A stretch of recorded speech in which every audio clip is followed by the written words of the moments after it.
Welcome back, students. In today's class, we continued the lesson Work and Energy.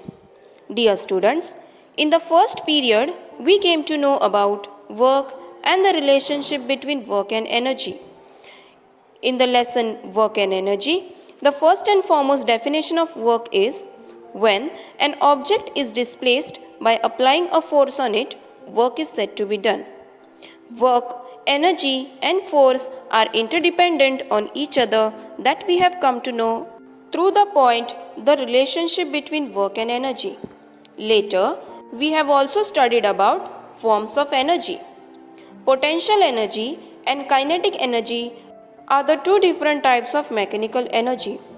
Students, we have also studied about heat energy, light energy, sound energy, and chemical energy. In today's class, we studied about transformation of energy. When one kind of energy is transformed from one type to another type, it is called as transformation of energy. Solar energy is converted into potential energy, it is also converted into kinetic energy, and so on. We use different types of energies in our everyday life, everyday routine.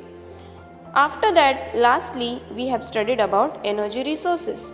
There are two types of energy resources.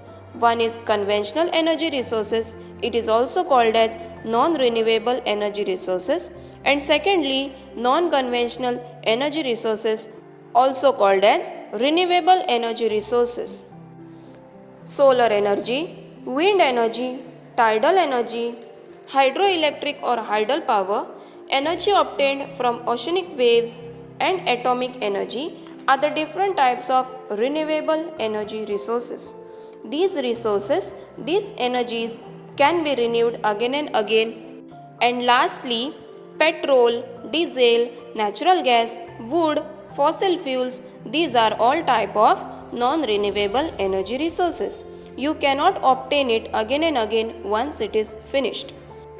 Due to the increasing population and increasing usage of energy resources, there is a danger that the limited reserves of coal, petrol, diesel, crude oil, and natural gas will get exhausted. Therefore, it will be better to use alternative and supplementary resources instead of the conventional ones. Dear students, we have today covered up with the lesson Work and Energy. Thank you.